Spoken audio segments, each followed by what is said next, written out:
वो जो घटना थी मेरी ज़िंदगी की सबसे बड़ी घटना, कि जहाँ मेरी वाइफ की डिलीवरी हुई और वहाँ जब डिलीवरी होने के बाद नर्स आई, उसने धीमे शब्दों में कहा बेटी हुई है, और उसके चेहरे पे मैं आज भी उसको रिकॉल कर सकता हूँ, मुस्कान नहीं थी और मैं हंस रहा था, और उसने जो 3 मैजिक वर्ड बोले, बेटी हुई है, ये मेरी ज़िंदगी के सबसे खुशनुमा पल थे।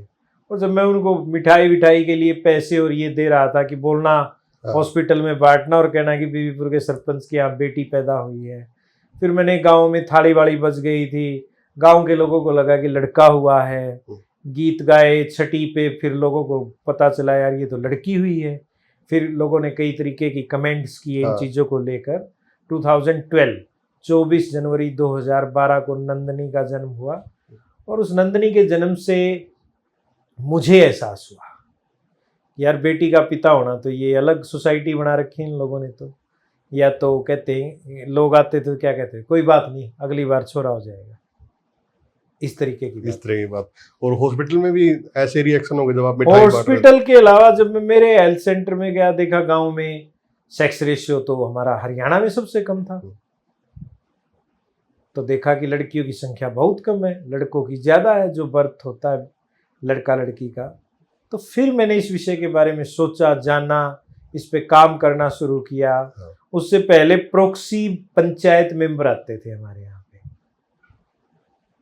और फिर मैंने काम किया कि अब प्रोक्सी नहीं चलेगी, फीमेल ही आएंगी, तो सारी फीमेल, और हमने देश की पहली महिला ग्राम सभा कराई 18 जून 2012 को।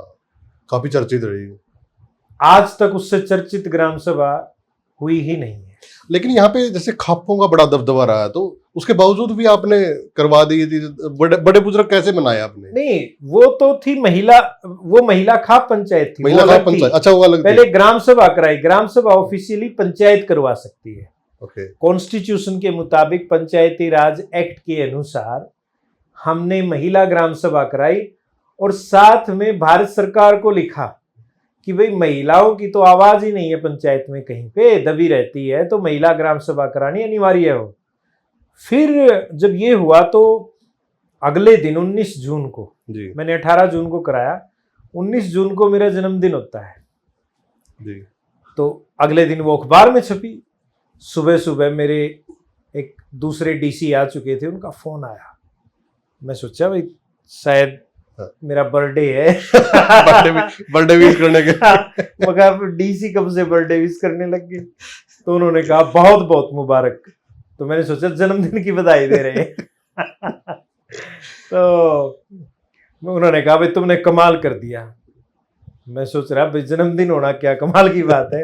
वो बोले भारत सरकार से फोन आया है कि भाई तुम्हारे जिले के सरपंच ने कमाल कर दिया महिला ग्राम सभा करके, और इस ग्राम पंचायत में सेक्रेटरी भारत सरकार जो है विजिट करेंगे। क्या बात है।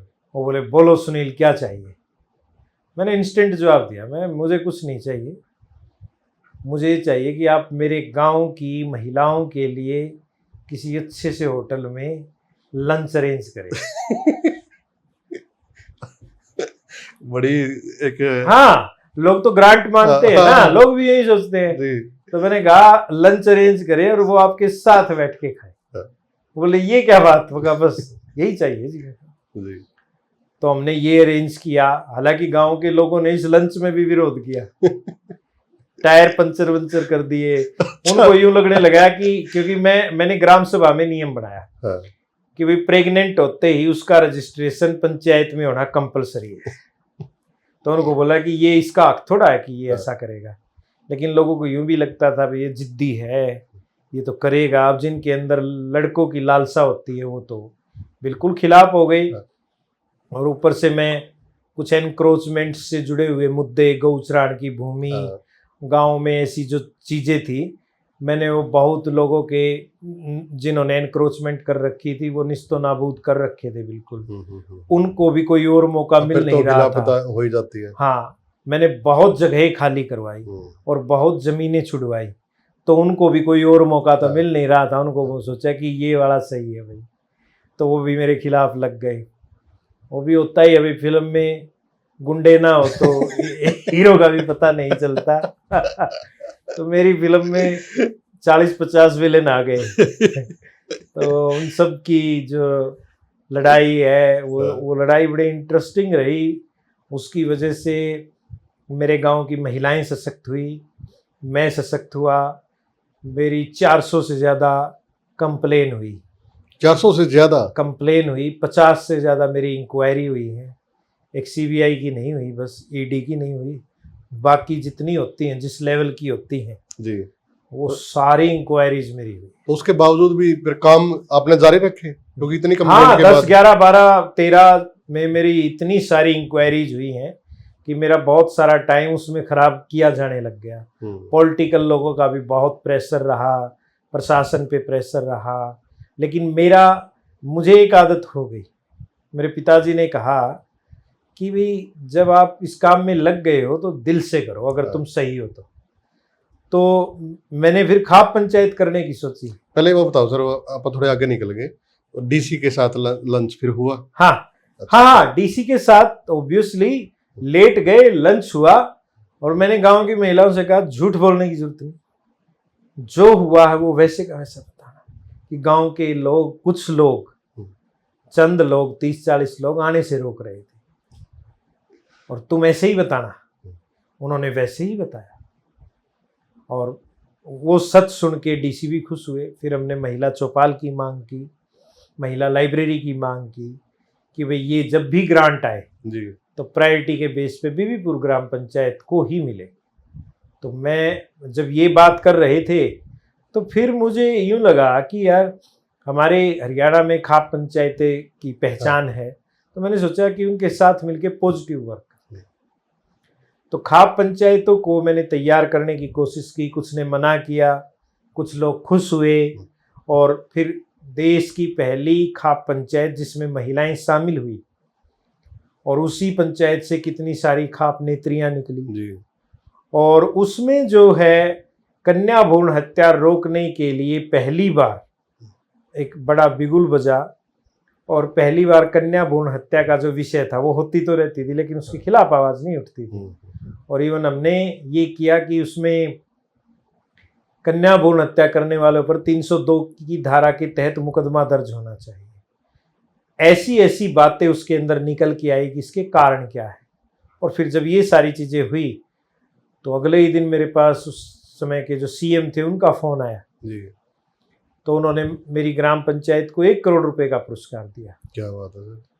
और वो मिलने से हमने कहा कि गांव की महिलाएं जिन चीज़ों पे चाहेंगी 50% फंड महिलाएं बताया करेंगी कि कहाँ खर्च हो। ये नया नियम बना दिया। तो सरकार तो आपसे सीख रही थी मतलब। हाँ, ये अब बहुत सारी आप फिर 15 अगस्त आ रहा था क्योंकि 14 जुलाई 2012 को पंचायत हुई। अब पिछले 15 अगस्त 2011 और 2010 में तो झंडा मैंने ही फहराया था। 15 अगस्त 2012 का झंडा मैंने नहीं फहराया। मैंने कहा कि भाई इकलौती बेटी की माएँ महिलाएं जो हैं बीबीपुर गांव में वही झंडा फहराएंगे और इसके लिए नॉमिनेशन हुआ करेगा। आप समझो 400 से ज्यादा नॉमिनेशन जाए अलग अलग जगहों से, दूसरे स्टेट से भी नॉमिनेशन आए। तो वो एक नई रीत शुरू हो गई। आज के दिन जो आप देखते हो कि 15 अगस्त 26 जनवरी पर जो ध्वजारोहण के लिए जो होता है उसमें लड़कियों की भागीदारी इसीलिए कराई जाती है क्योंकि वो शुरुआत हमने ग्राम पंचायत के तौर पे बीबीपुर गांव से दी। हालांकि कुछ आईएएस लोग हैं जो इन चीज़ों का मतलब उन आईएएस जो पद है उसको लेकर मैं ऐसे सोचता हूँ कि मुझे बहुत कम आईएएस लोग ऐसे मिले जो चीज़ों को आगे बढ़ाने वाले कोऑपरेटिव नहीं। मतलब आप अप्रिशिएट करो, अपने डिस्ट्रिक्ट को आगे लेके जाओ, उसको स्टेट की पॉलिसी बनवाओ, उसको सेंटर की पॉलिसी बनाओ। तो अब उसके लिए किसी ने कोशिश नहीं की, लेकिन बीबीपुर तो छा गया। बीबीपुर को गूगल पे सर्च करो, बीबीपुर मॉडल नाम से विकिपीडिया बनाया हुआ है, बीबीपुर मॉडल नाम से ग्रोकपीडिया बना हुआ है और इतना डिटेलिंग में है कि जबरदस्त। तो देश के 6.5 लाख गांवों में से ये उपलब्धि सिर्फ बीबीपुर गांव को भी। बुलाते हैं। तो ये बहुत बड़ी बात है। और जब मैं देखता हूं कि बीबीपुर मॉडल में जब विकिपीडिया बना हुआ है उसमें फाउंडर लिखा हुआ है सुनील जागला, तो मुझे बेहद खुशी होती है कि यार लोगों ने इस तरीके से सोचा है, जिनको मैं नहीं जानता उन्होंने इतनी अच्छी मेहनत की है। जबकि मेरे टाइम के अगर ब्यूरोक्रेट्स इन चीज़ों के लिए मेहनत करते जी। तो शायद और भी ज़्यादा बेहतर होता और बहुत सारे लाखों गांव बीबीपुर मॉडल बन पाते।